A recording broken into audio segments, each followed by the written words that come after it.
A lot of good times. A lot of good times.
I remember my one ride I took to Lark on a winter day. I didn't think that I would survive the trip. I figured I would freeze solid and fall off on the road.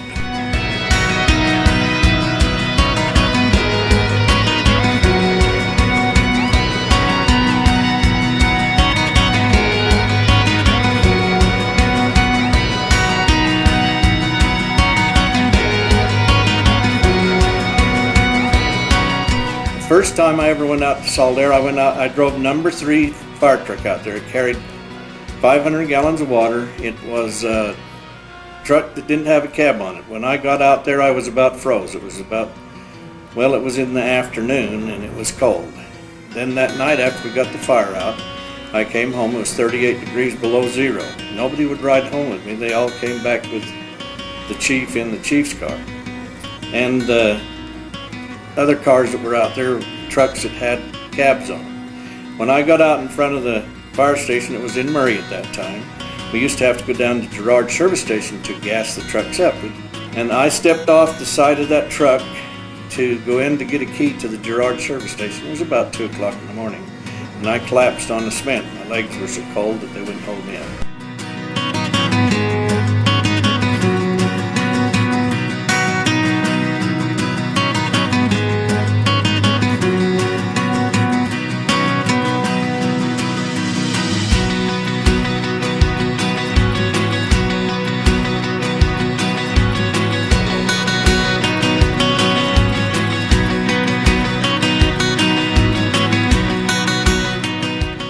I went through a floor in the house fire one morning. I was getting ready to go off vacation, and it was my second stint back at Station 1 in 77 or 78, and Bob Haney had walked over the hole in the floor, and Rand Andrews was a half a step behind me, and I was right in the middle, and he was on the other wall, and there was a hole probably about that big in the middle of the floor, and Bob had stepped on the side of it and gone over it, and I went into the hole and reached back and was pulling Rand's turnout pants off of him. And he one-handed me out of the hole, and I'm forever grateful for that. But I remember I was headed on vacation, and Larry Olson was my partner on the rescue truck that day, and I got back to Station 1, and he says, "Let me look," because I told him I was burned, and I burned on the fronts of both legs and the back of my left leg and my left thigh, and he says, "Drop your drawers." So I had coveralls on, and I dropped my coveralls off, and he says, "You gotta go." And I says, "I'm not going." He says, "You gotta go." And I says, "I'm not going." I says, "They're gonna debride me." And he says, "You gotta go." So he hauled me down to Cottonwood, and the nurses were there just rubbing their hands. "We got you now." So.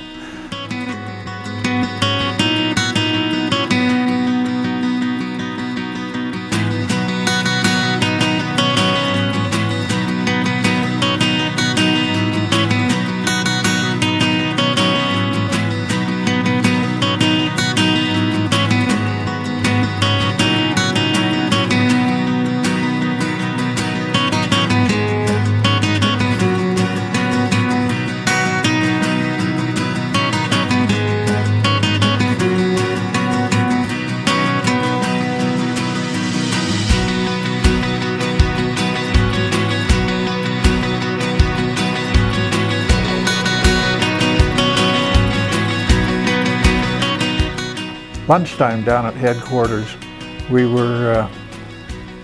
get to watch television for a little while after we ate, and I dozed off, and they tied my feet to the piano bench. We had an old piano in the day room there, and they tied my shoes to the piano bench and then hollered "house fire." And I remember I jumped up and dragged that piano bench almost out into the truck room before I realized what was happening.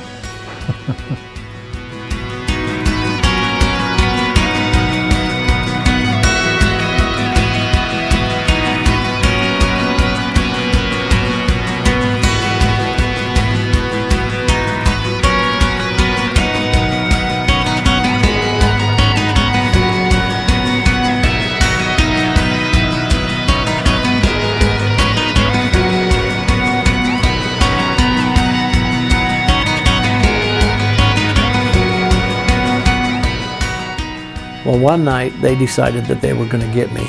They were going to prank me. We were always looking out the drapes to see what was going on and what was happening.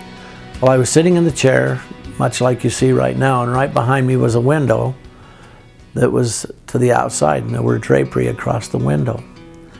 We were watching television, and all of a sudden I heard a tap on the window.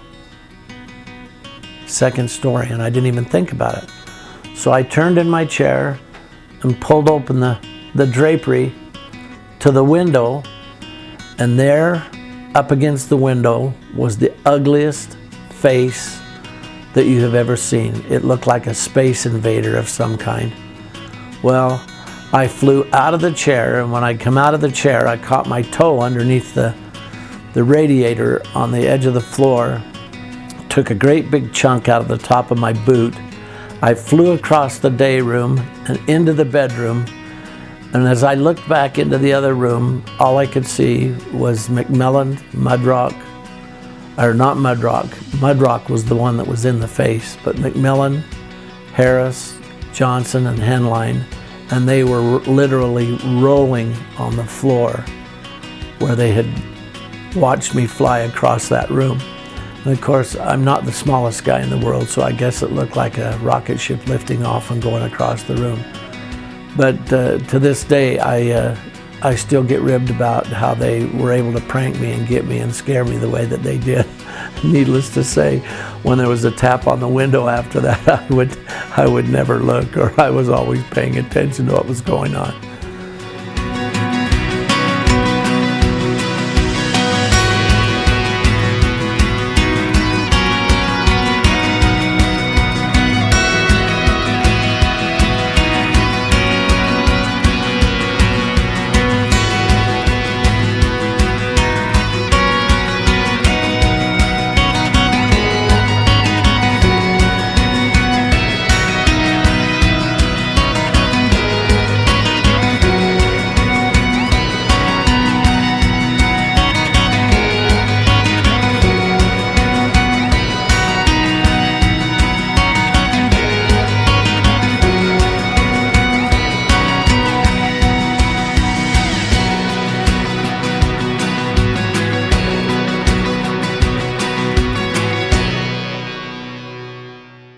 I remember we had a fire at the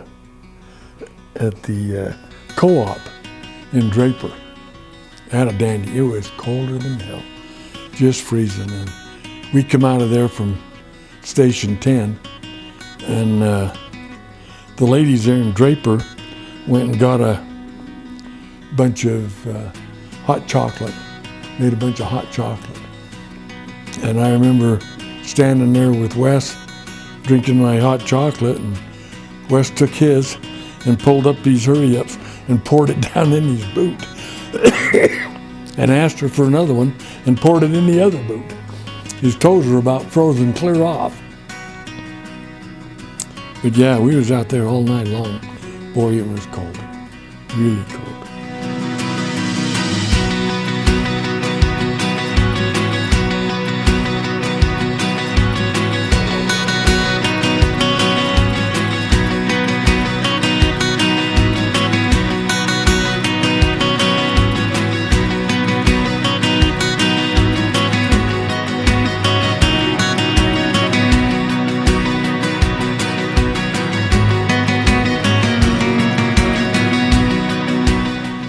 Mascaro, he was all hell-bent for water fighting. He'd rotate into number 1.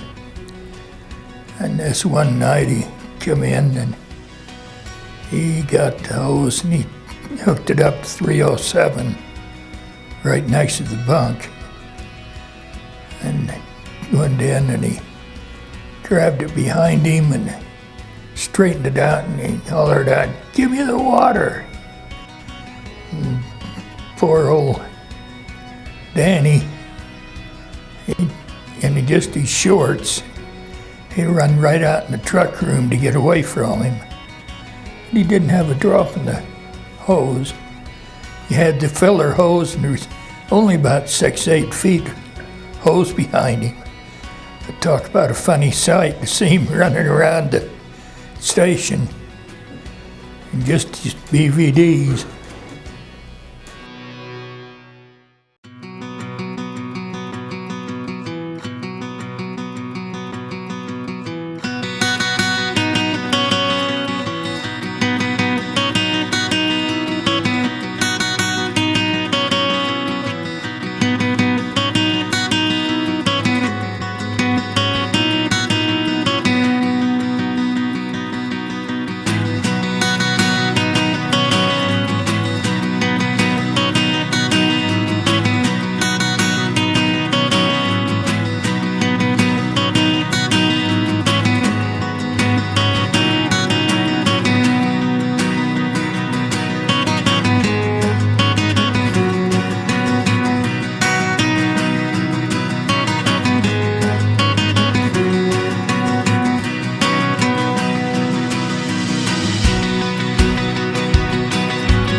Ron Crane and Squint and I were up there working together. Squint had a day off or something, and they sent another guy up from headquarters.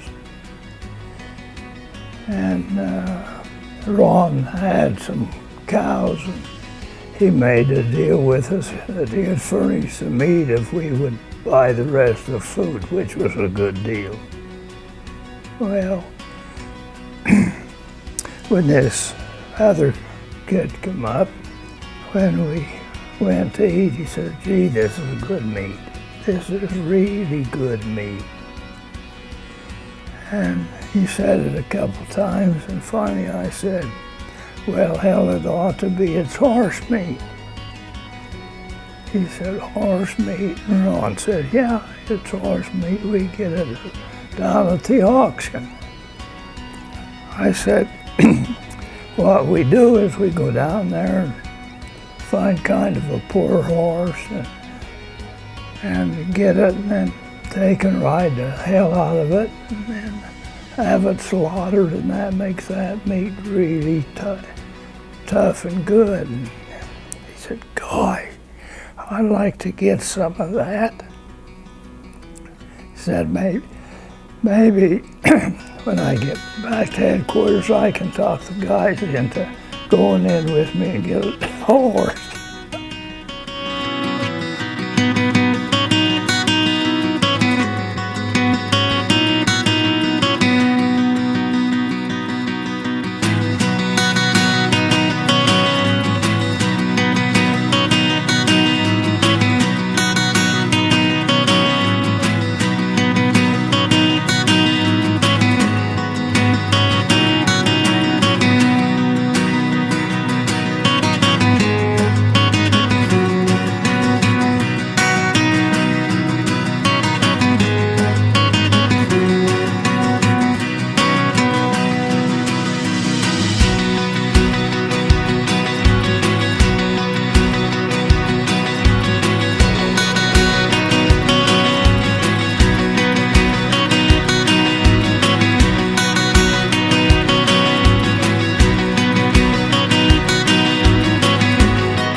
when I was a volunteer yet, there was a transport on fire out by Salt Air, and the first pumper went out there and they ran out of water. There was no water source there, so they called for the second truck, and that was a 36 back that we got down in the museum, and we was going over to Garfield around Dead Man's Cave there, and the transmission went out on it.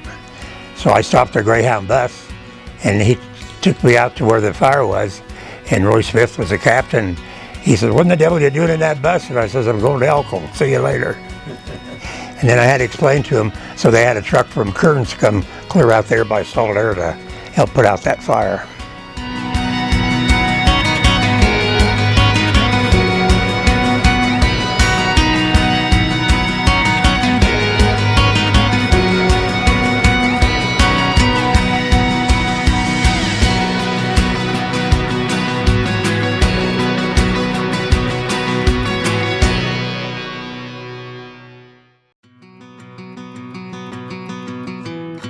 The thing I miss most, I think, is the camaraderie of the rest of the guys.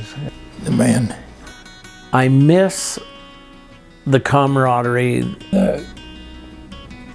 Being with the guys and working with them, and I miss that.